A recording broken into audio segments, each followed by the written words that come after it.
The virtual CISO moment is brought to you by vCISO Services, a leading provider of quality and experienced virtual chief information security officers for small and mid-sized businesses.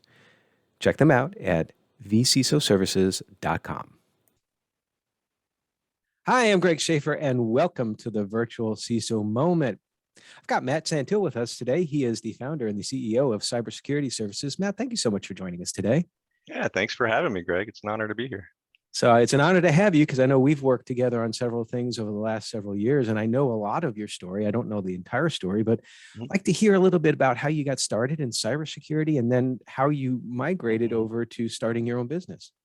Okay. Yeah. So let me, I think if I'm going to think about when I first got into information security, it would have been back in 97, 98. Now, not as a career, I was a teenager at that time, but my social life revolved around the internet. So this was before social media. This was before even AOL Instant Messenger. It started coming out around roughly the same time, but not a lot of people, we weren't really using it. It was IRC. So I spent a lot of time in the IRC channels, talking to people from around the world, and I just found it fantastic that I could chat with all these people. In doing so, you run into some mischievous characters. So This is true. So yeah, so my first experience and my first interest in cybersecurity came when one day I turned on my computer, went to go join the IRC chats like I normally did, and my CD-ROM drive kept opening and shutting over and over and over. And it happened. You mean the coffee holder, right? Yeah, coffee holder. Yeah. And at that time, when the CD-ROM drive would open, it would, the machine would be like really slow. So I just thought there was something wrong with my computer. So I rebooted, I joined back in, and this probably went on for weeks. And I thought, well, I'm just gonna have to get a new computer. And then someone that I was chatting with in the forum sent me a message and said, "Hey, is there something funny going on with your computer?" And I thought, that is you're pranking me here. You're doing some kind of trick here. And then I talked to him for a while, and he explained, what he did and what programs he used. And so that was like the early days of the script kiddies, what people like to call them. Not necessarily hackers, but it was more pranksters on the IRC forums. They created tools. NetBus and Sub7 was the one that I got, caught with. So it became a motive of mine to prevent that in the future. So that started early on with me in the IRC forums, trying to prevent people from getting into my computer. And so I'd say it was security for me, at least at that time. Career wasn't even an option. I never even heard of security as an option or a career back then. It was more of internet survival in the IRC forums for me. So, but yeah, so from there, I did go on to college, graduated Kent State University in Ohio. They started their first information security class back when I was there, and it was the first one ever. There was no degrees or anything like that. It was just a high level information security class.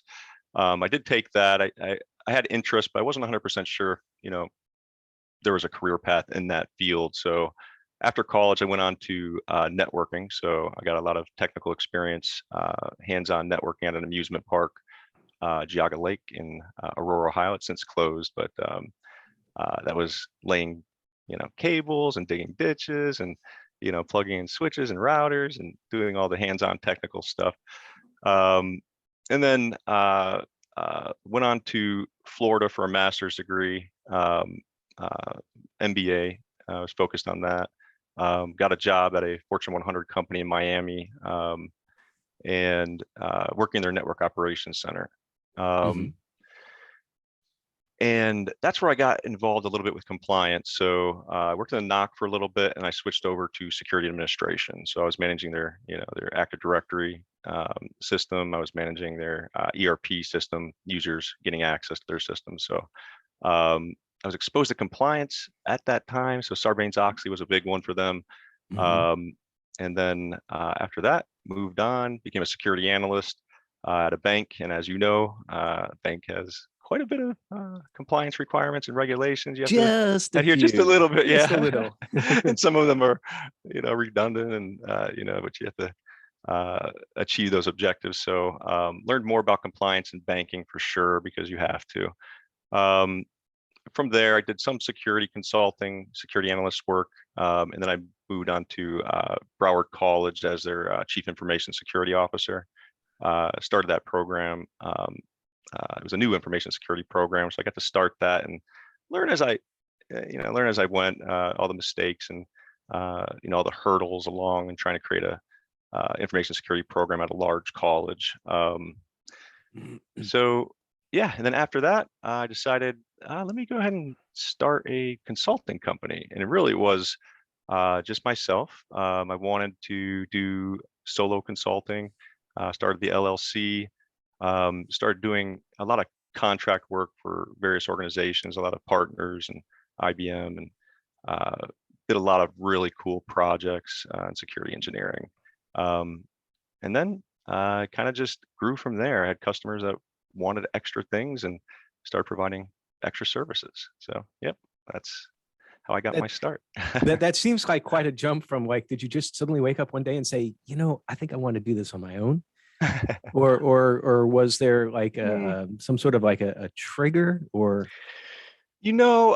So there was, I started getting really proficient in some security tools. And I really, really enjoyed those security tools enough to where I said, well, I could probably, do this, as a consultant. And then I also, at the same time, hands-on security work with the tools. I also wanted to do basically CISO work for small, medium-sized businesses. So I started working on that front as well.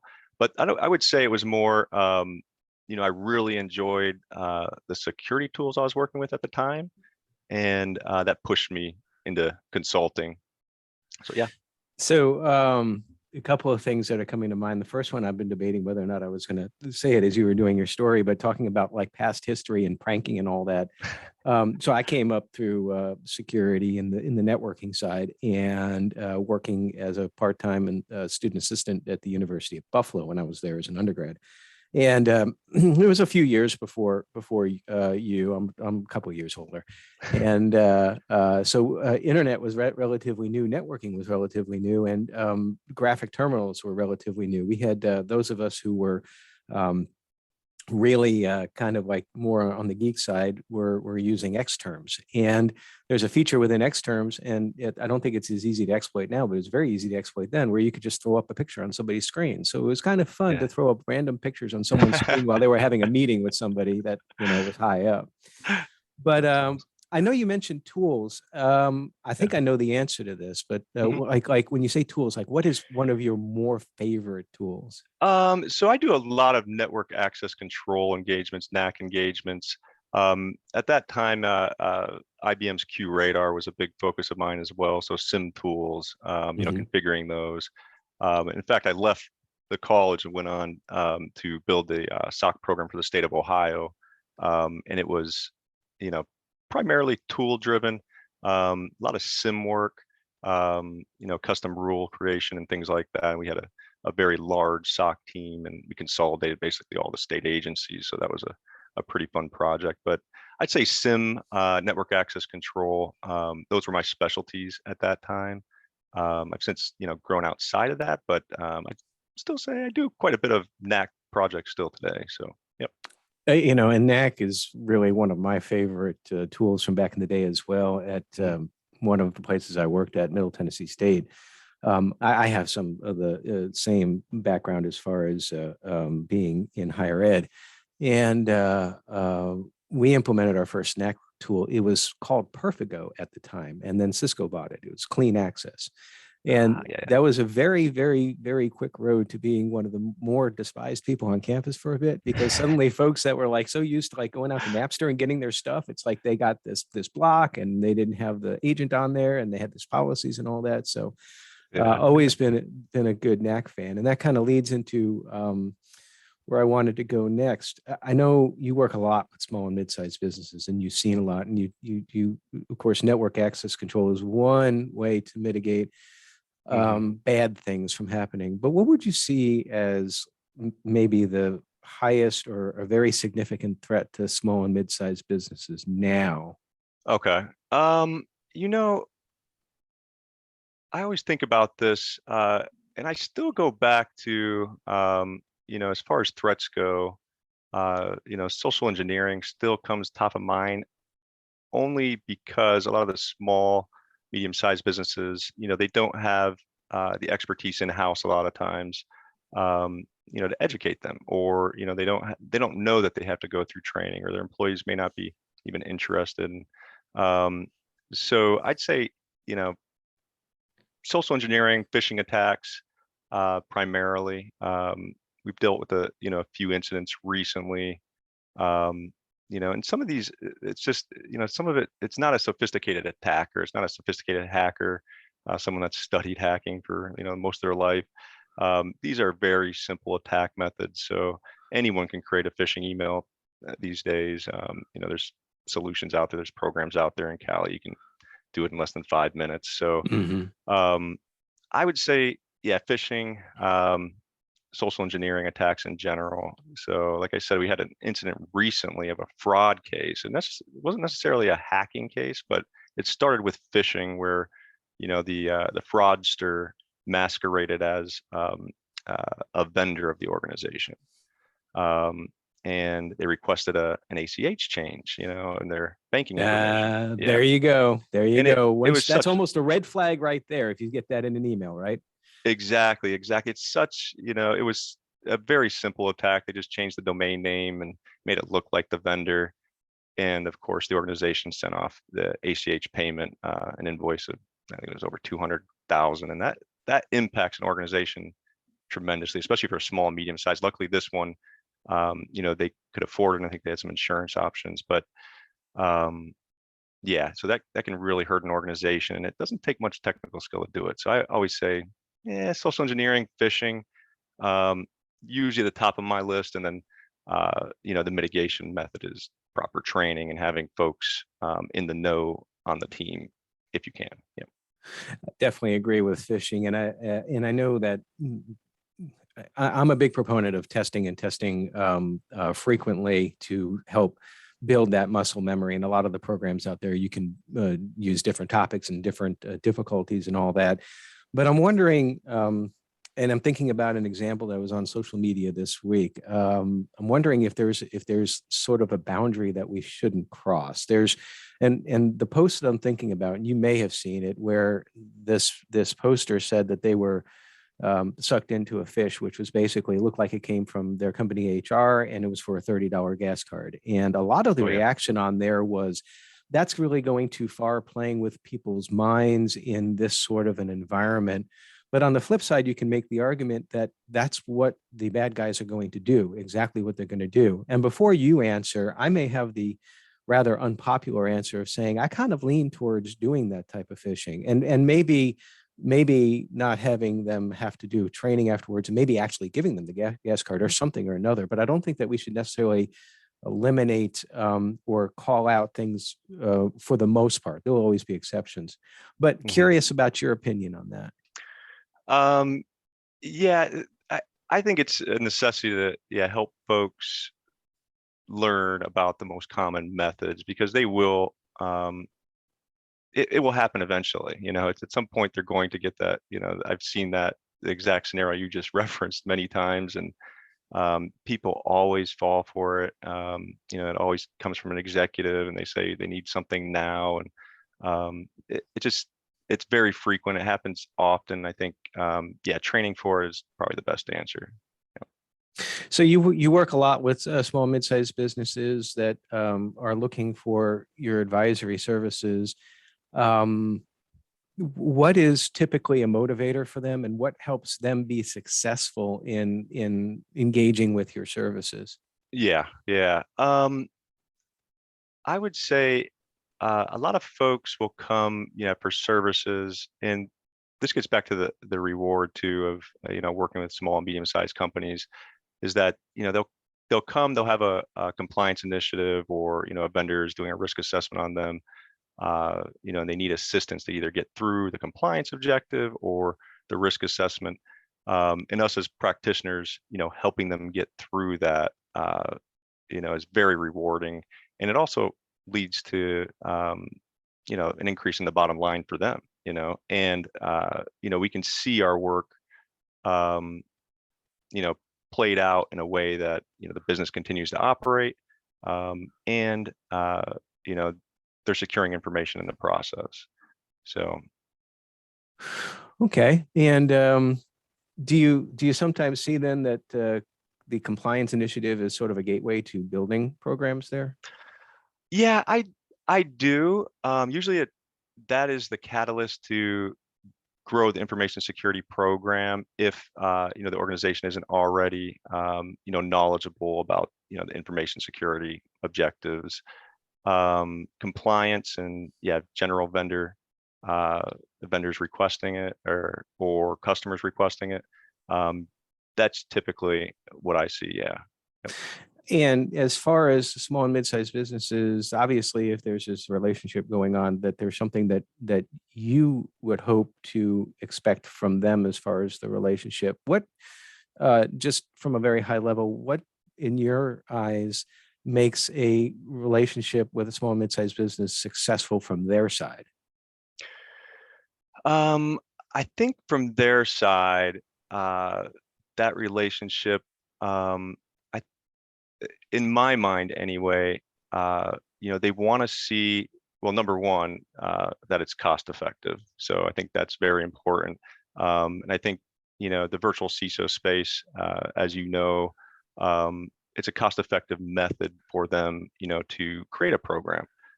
So number one, that you're thinking about the cost of the program. So information security programs can be extremely expensive with tools and resources.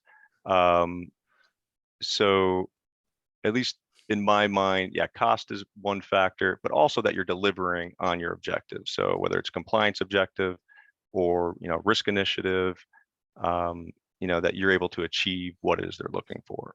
And certainly they have to play a part in this as well, right? Oh yeah. As far as communication and all that, they shouldn't expect that. Hey, I contract with a MSP or a vCISO, and then hey, my security stuff is all solved. I don't have to do anything. That doesn't work that way too often. Exactly. I think that's the trouble. Yeah.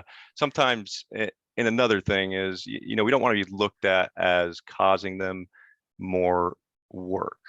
Sometimes they're really busy, they're tied down, and it's like, well, we're not trying to cause you more work. This is going to help in the long run, and sometimes it actually saves work in the long run. So it has to be a top-down approach, and everyone in the organization should be on board with helping in some way. But sometimes it is almost entirely on the CISO, especially for smaller organizations, and that becomes a little more difficult, so a little more challenging, I'd say. So, and to that point, information security is certainly a very, very challenging field and very stressful field. And you kind of got the double whammy going because you're running your own business as well too, and providing those services to many clients around the country. What is one major thing that you do to help decompress, to deal with the stress? Because you can't hold it all in.